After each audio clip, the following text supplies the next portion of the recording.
Welcome to Fort Worth 148's podcast, where we meet to discuss Masonic topics and strive to build value in the Brotherhood. The opinions and statements of the participants do not represent any positions or stance of any Grand Lodge or Lodge and are solely the viewpoints of the participants.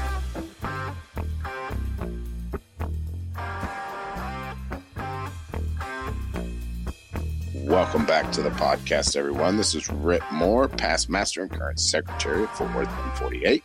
This is Billy Hamilton, senior steward for 148. And this is Gabriel Jagush, master mason with 148.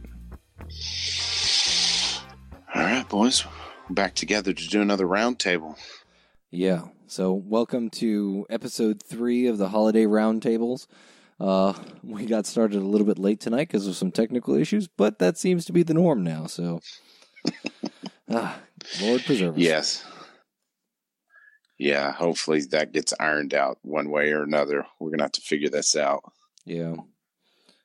Probably going to go to like a TeamSpeak server or something like that. That'd be kind of fun. Yeah. Because it's one thing for us when it's just us having technical difficulties, but, you know, next year when we're rolling with guests, I just hate that when we call them in at a certain time and then have all this trouble. Yeah, that's happened to us before, but... Yep. We'll get through it. I digress. Let's not waste time with technical talk. All right. Let's talk masonry. Let's launch into it again. This one, as is tradition, most of these discussion questions are stolen from Reddit. So shout out to r/Freemasonry. But this question generated a lot of interesting discussion, and... this is it. Do invite-only orders promote the concept that all Freemasons are on the level? This might be a controversial topic, but here goes. I'm not part of any invite-only orders, but I've heard a lot about them.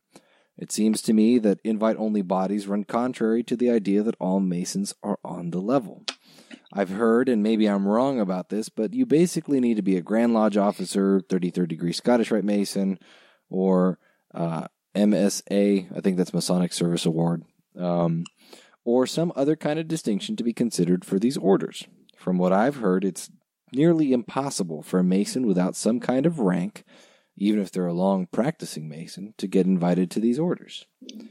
As anyone who has attended an installation knows, Freemasonry takes great pains to say that although rank is required for organizational purposes, all Masons are on the level. So I have no issue with rank. I do think it's a little questionable when that rank translates into an invitation to an invite-only body. Rank ought to be a responsibility, not a perk. I'm open to changing my views on this, especially since I'm not a part of these orders, so I don't have first-hand knowledge of them. It just seems odd that, to me, that we'll go on and on about how we're all on the level, but then we have these invitation-only bodies. So I totally get the sentiment of that.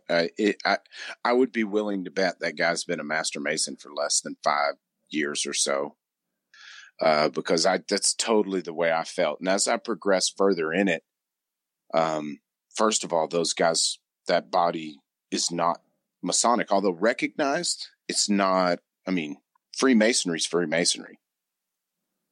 You're a Mason in the first 3 degrees. When you get into like the Scottish Rite, you know what I'm saying? It's a different body. So if they want to do invite only, so mote it be.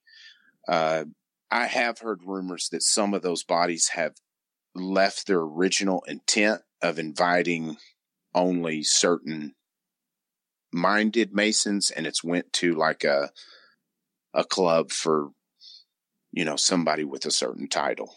Mm-hmm. And, if that's the case, that is a shame, albeit you don't need it. I mean, because it's all based on the Blue Lodge anyways. Mm-hmm. Oh, I wanted to shout out to the actual username because I had to look it up. But this is by Plum Square Level on Reddit. So a good, nice Masonic username there. Yeah, and I mean, I totally understand how that gives the feeling that it's not all on the level. But, the thing about it is when Masonry unites men of every different type of religion, opinion, and we work together in unison. And there comes a time when you want to be around like-minded folks. And to me, that's what the appendant bodies and the invite onlys are for. Yeah. Well, and it's interesting because there was somebody there in the comments who has received the 33rd degree in Scottish Rite Masonry had a really interesting comment. And so shout out to Jason Mitchell, who I'm paraphrasing here. But he said that after he received the 33rd degree, it kind of made him realize how few brothers he could share his experiences with and relate to. Not necessarily because of the secrets of the ritual, but more because, hey, like, my lodge went through some really rough times, and like, I'd look at the new guys in my lodge and I go like, that's awesome, you're active, whatever, but you still don't know the hard times. And that's okay, but I have a very different understanding of my lodge because of this. And so I look at stuff like the 33rd degree and being invited to bodies like that. Sometimes in Texas, it seems like for some of the bodies, you really do have to have like a grand rank, right? And I don't know enough about it to really disagree. I've heard rumors of the same thing. And, if that's the case, then, that is a shame if the body wasn't intended to be a past grand club. But what I'm saying though is that sometimes it does seem like that.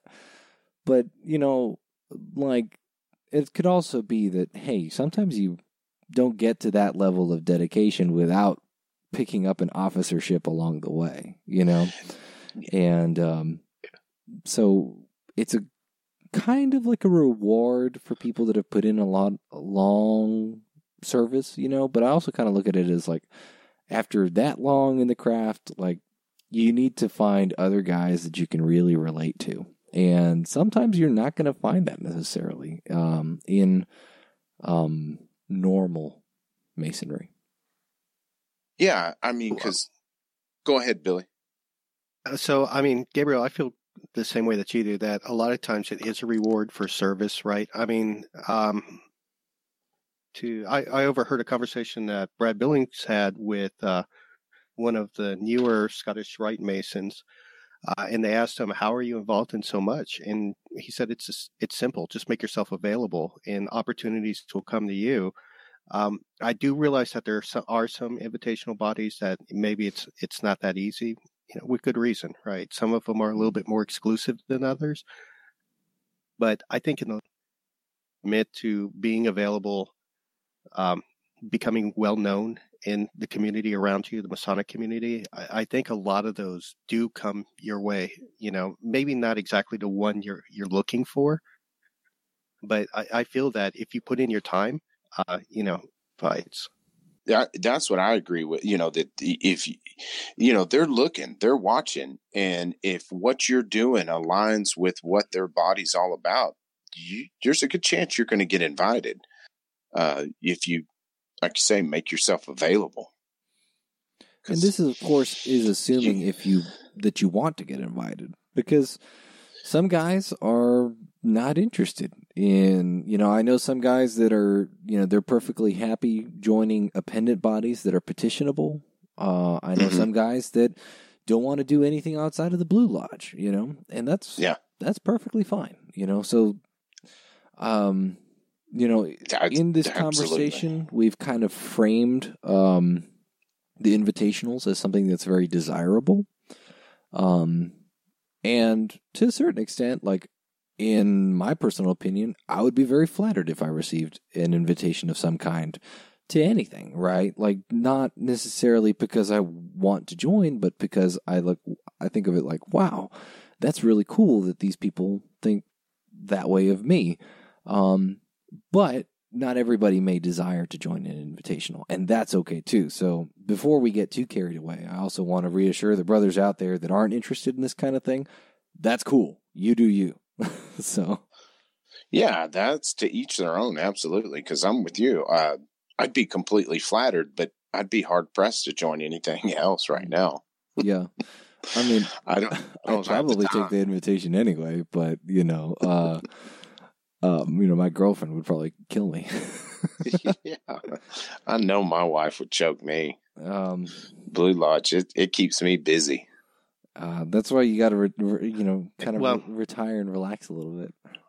Yeah, right. But that is a good point, right? It's your masonry when it comes down to it. So if it's something you'd like to take on, take it on. But if it's something you'd rather, you're okay with doing without, then by all means, feel free to, if invited, you don't have to accept your masonry. My big thing about this whole deal is that I think they're really misconstruing meeting on the level. Because I love all my brothers, but I have different relationships with every brother. Somebody who I had never met and he's a Mason, of course I'm going to meet him on the level just the same as I meet Brian Witt, who I've known for 7-8 years, if not more. And I've developed a relationship with the guy. So, I know his kids' names, his wife's name, and it's not that I don't meet on the same level with those two, but there's a difference. Yeah. And that really goes to the invitational as well. If you start a body invitational for specific reasons, you're not just going to invite everybody that meets on the level. Yeah. If it's about history, it's a history just buff. The qualifier, But one of the ways that I kind of look at it also is it's kind of twofold. Or actually, it's kind of threefold. One is kind of this idea of this inherent level, right? Like, all men are created equal. And nowadays, we kind of want to expand that statement to all people are created equal. Innately, we should all have the same opportunities, and we should have the same rights and everything like that. That's our baseline in terms of that. Ritualistically, we look at the level, and what are we talking about? Ritualistically, when we say we are all traveling on the level, we're all going to die. I mean, that's the simplest answer is we're all the same because we're all going to die. And that's kind of like the unifying factor there. But then you go into the third factor of my answer here, and you go, we have a phrase, worthy brother, and I deeming them worthy, right? There's two phrases like that. And if we're all meeting on the level, then why do we have this concept of a worthy brother, right? It's because we have that baseline, and then we go from there. Everybody has different capabilities, aptitudes, even status, Yeah, I mean, because for me, meeting on the level means that I'm not going to prejudge you, that on any form or fashion, no matter what your political beliefs, no matter what your religious belief, your profession, any of those kind of things, I'm not going to judge you on that. And I suppose doesn't mean because we're in Texas, we should also clarify skin color too. Yeah, there you go. Yeah. But that doesn't mean that my cable toe reaches as far for you as it does another Mason who I know personally. And it's nothing about meeting on the level. It's just a difference in relationship. And, so meeting on the level doesn't really have anything to do with, hey, you're invited to this body because you're a really esoteric Mason, or you're an active Knights Templar, whatever it may be. It's separate from meeting on the level. Now, if that guy comes back and says, hey, I'm Mr. Special because I'm in this invitational only body, he's not meeting on the level. Yeah. I would sour on his attitude very quickly. Oh, yes. Well, okay. I'm glad we discussed that one, because I saw the discussion on that one, and I just thought, oh man, I got to ask this one for the roundtable. Let's see. Okay. Let's ask this question here.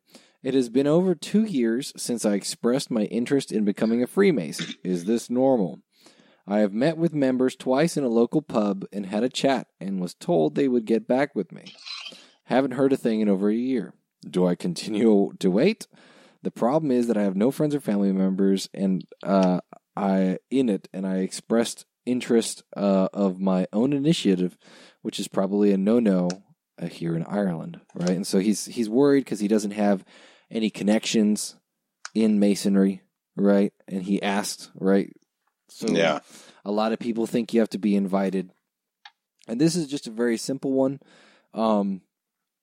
If you've gone 2 years and you expressed interest 2 years ago and they told you they would get back with you, we're not that slow. No. Go follow up. Make sure that the secretary is still alive or that the lodge hasn't demised or whatever, because 2 years is way too long. So. Yeah. And I don't know what it's like in Ireland, but probably go to another lodge if you can. Yeah. Who knows? But if they met in a pub and they talked about it over drinks, they may not have remembered after that conversation. You know what? That's actually true. Oh, that's funny. Yeah. But this is common. I mentioned Brian's name earlier, and he came to our lodge after he had emailed another lodge and didn't hear back from. He emailed him, I think, 2 or 3 times, and after 6 months, he gave up and moved on to the next lodge. Fun story. That the same thing happened to me. I emailed one of the lodges that met in our building, and I showed up, and somebody was like, "Oh yes, are you here for Fort Worth Lodge?" And I was like, "I think so." I did not email Fort Worth Lodge. So that's awesome. And I mean, that's the thing is lodges have to be prepared and have a system in place for that. Cause, that's so common for us here for guys to reach out and there be no follow-up. Maybe he reaches out in between the change of officers and he gets lost in the wash, whatever it is. The system wasn't in place for the lodge to follow up with him. And we've mopped up a few of those guys. Yep. Turned out to be damn good Masons. And it's kind of sad. I mean, does this contact with people who are interested in becoming Masons. It's, a guy that you have answering your emails, or even if it's you talking out, at a bar to someone who asks you about it. I think one thing that it behooves all of us to remember is every time we talk to someone for the first time about Masonry, we're their first impression of Masonry. So it's kind of unfortunate that this guy talked to 2 guys, and now his impression of Masonry is, being that don't answer emails. He's kept in the dark. They don't follow up. Yeah. Well, and you really start questioning yourself because, I try to remind myself on a constant basis how hard it is for someone to walk into a lodge for the first time. Especially our building there, the temple that's so big downtown, kind of overwhelming. It takes some real courage to walk in there. Imposing, scary looking building. Yeah. And it looks like a place where like the worldwide organization of evil villains would bait. It's actually even been featured on. There's a subreddit called Evil Buildings, and it's a collection of buildings that just look evil.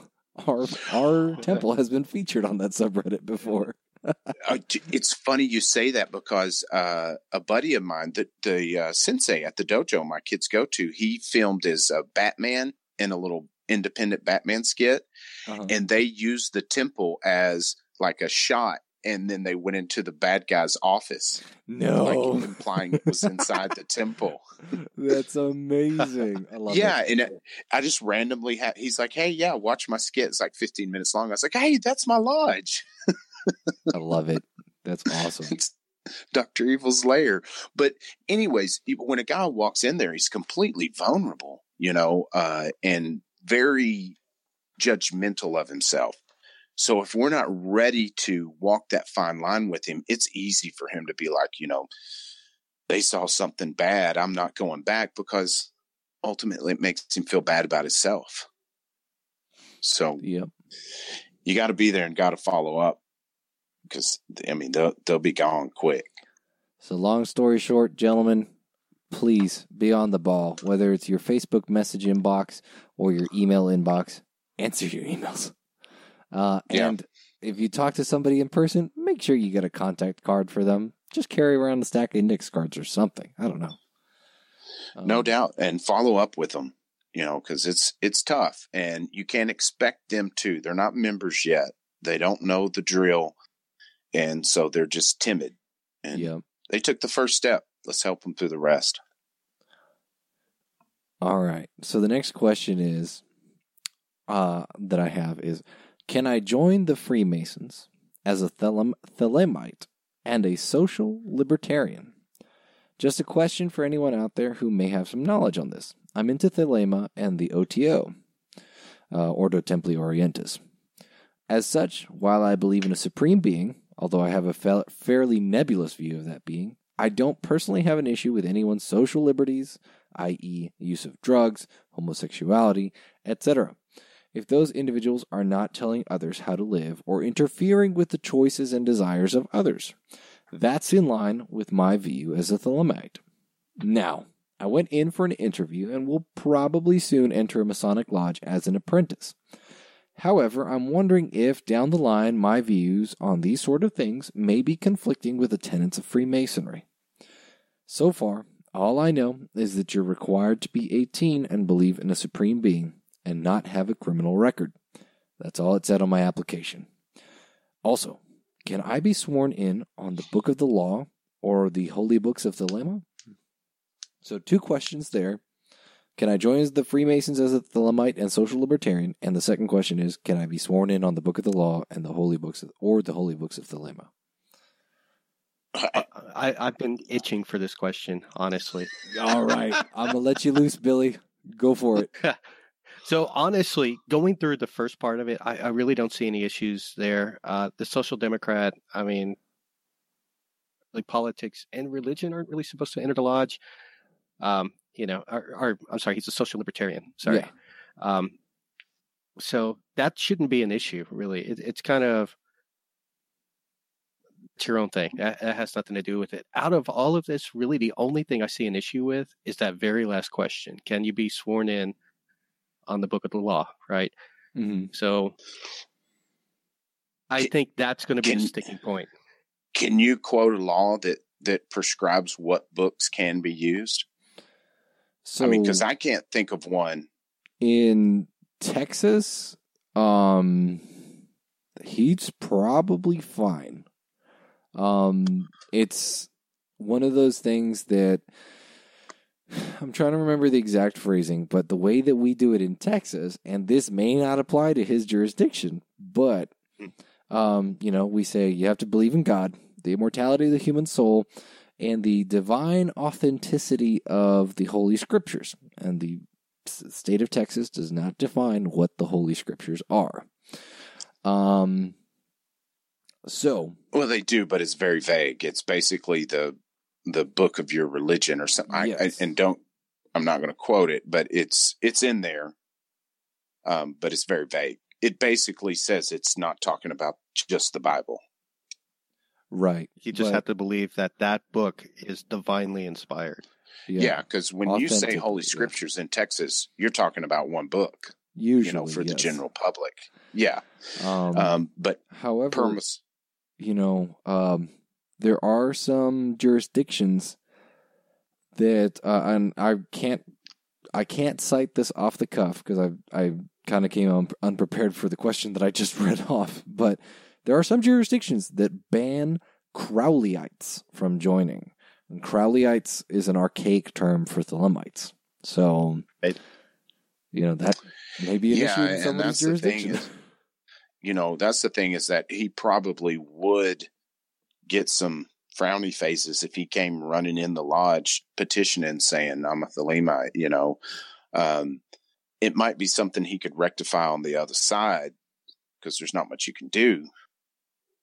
But he would have to join the right lodge. Yeah. I mean, I would have no problem with that, but that's the answer, right? It really depends on the lodge that he's petitioning. And if they're okay with it, and there's nothing in the Grand Lodge law that it's not an issue. I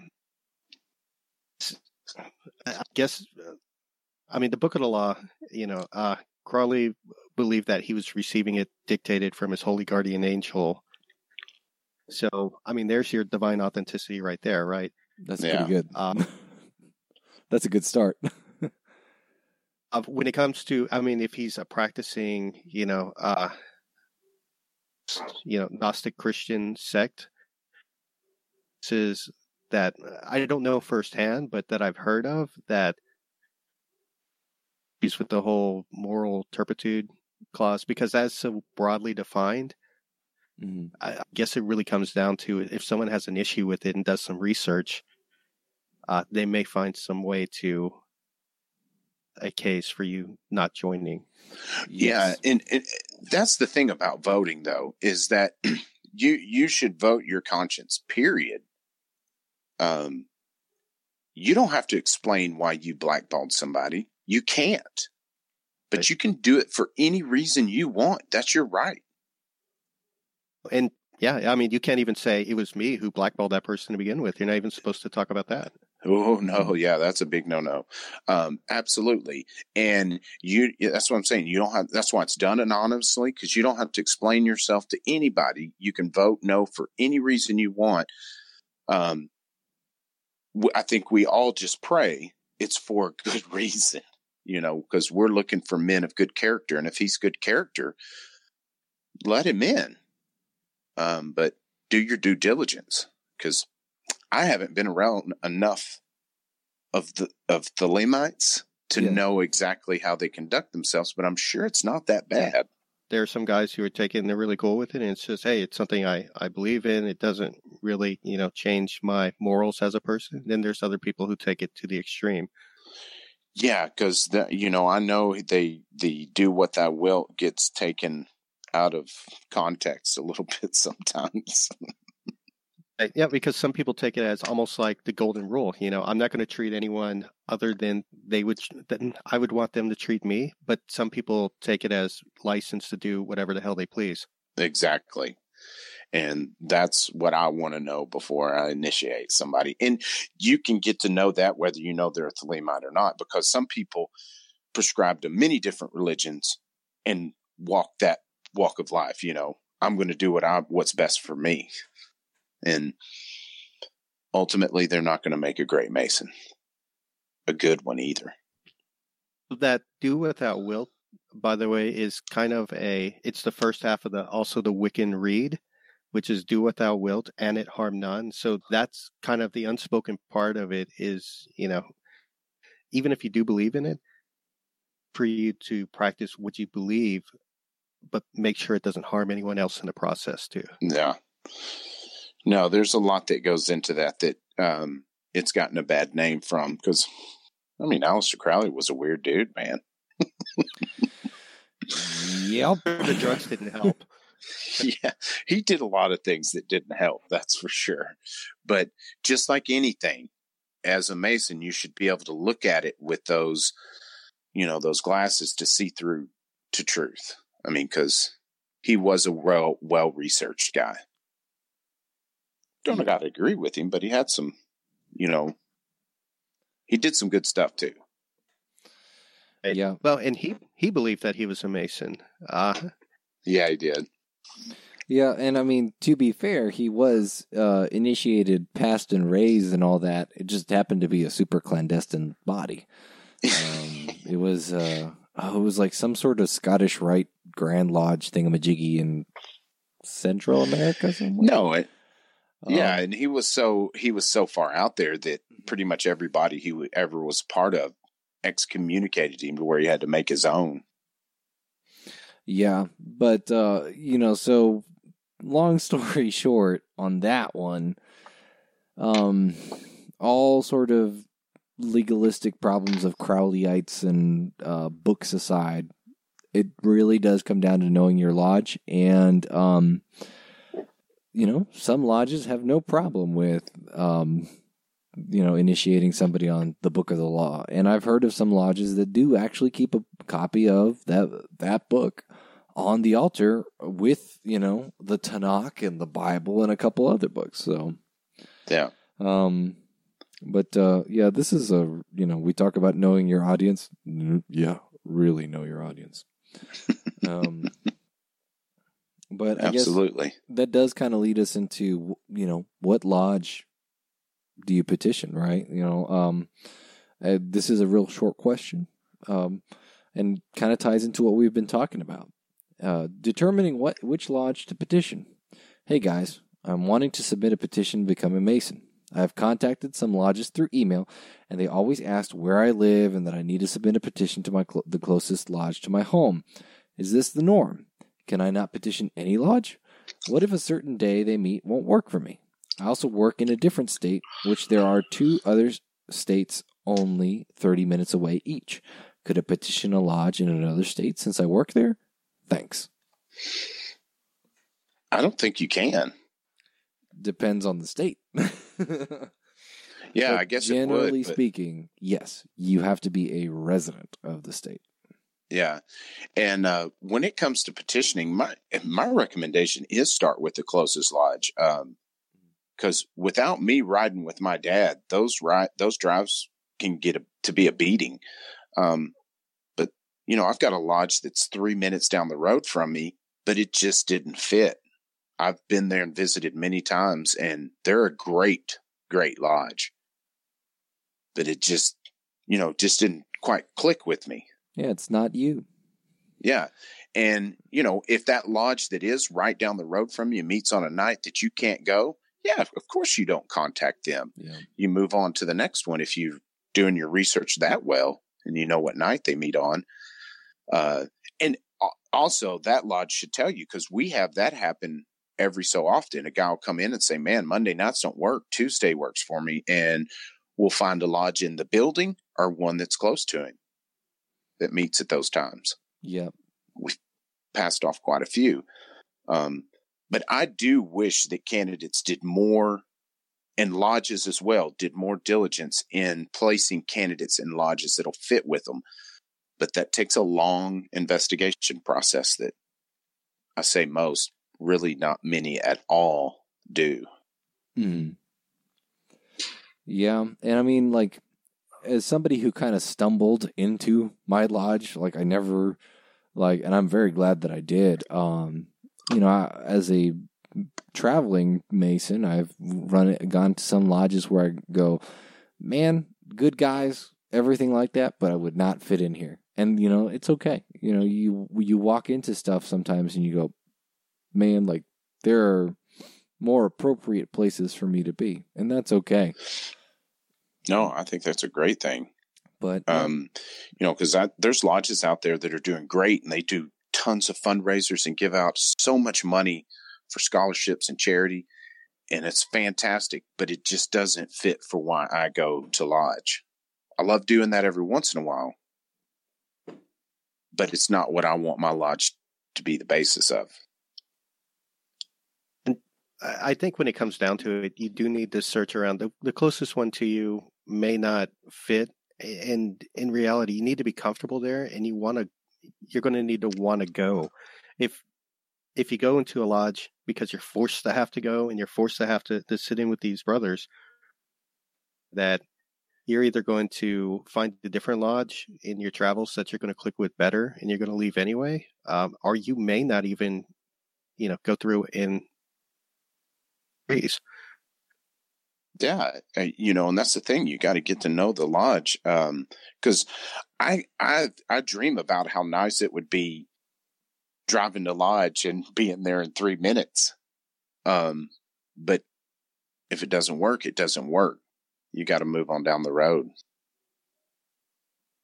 Which, speaking of, how did you find our lodge, Billy? Because you live in Justin or Roanoke, right? Yeah, I live in Justin. Honestly, that's so far. That's like a dozen lodges on my way to lodge every time. Me every and time you I make. both. Yeah. Yeah, it's like a 45-minute to an hour drive every time I come in. Goodness. I went on to the internet. So I went to the interwebs and I looked at, and I'll be honest, I liked the webpage. I liked the look of the building. I liked how active you guys seemed to be. You had a calendar that was populated and it looked like you guys were actually doing stuff. Mm-hmm. What brought me in? That's a good point. Yeah, because we need to keep our public calendar updated. Yeah, our calendar's a little bit, at least it looks populated though. So. It does now, yeah. But yeah, ours the times are a little bit. Yeah, it's not always up to date, but it goes to show that sometimes it's this is one of those tangible examples of good web presence. Yeah. Because I've been to lodges that didn't really do much, and it's kind of hard to keep going back because whatever we're doing this time, the same thing we do every time, Yeah, absolutely. So yeah, do your due diligence, and because most candidates aren't going to be listening to this. It's going to be Master Masons. We need to do our due diligence to make sure we place them in the right lodge. Spend the time to get to know them and what their aspirations are in Masonry. Because if you're an esoteric lodge and this guy's all about charity, and right down the road there's a lodge that does that, get him over there. Do the good thing. You do the right thing and get him in a lodge that he's going to thrive in. And you'll get the favor returned, I'm sure, somewhere down the road. So I guess the last thing is, we need to reemphasize it's not just a matter of finding the right lodge, but it's finding the right candidate. It has to be a connection both ways. You got it. That's right. Because there's nothing worse you can do for your lodge than bring in somebody who doesn't enjoy it. I mean, because it probably won't stay, but if they do, it's going to cause trouble. Yeah. And I mean, if you look at a guy and you go, man, I don't know if this guy is necessarily going to jive with us, and I don't know that he's going to have all that much fun either. You're setting everybody up for failure, You got it. Well, it's been a pretty good discussion. I'm really enjoying these roundtables as kind of a break from the regular format. Mm-hmm. It's nice to have a little bit of a break during the holiday. But yeah. I wanted to jump in on the Fraternal Quote of the week. So this week we have, there are parts of a ship which taken by themselves would sink. The engine would sink. The propeller would sink. But when the parts of a ship are built together, they float. So with the events of my life. Some have been tragic. Some have been happy. But when they are built together, they form a craft that floats and is going places. And I am comforted. And that's by Brother Ralph W. Sockman, who was an American Methodist minister. No, I like it. Yeah. It kind of alludes to the, things are revealed in degrees. Yeah. And you get it one piece at a time. One piece at a time. And I think it also really, to me, that also really speaks of cohesiveness. And I know we've been talking about, find the right lodge, find the right lodge, find the right lodge. And we're talking about all these pieces that fit together, and all by themselves, they all sink. But together, they all work. They all work, and they're going somewhere. So to me, that kind of really speaks to this discussion. No, absolutely. It's a beautiful feeling when it starts floating and going. Yes. All right, boys, this has been fun, but this is Rhit Moore signing off. This is Billy Hamilton signing off. And this is Gabriel Jagush signing off.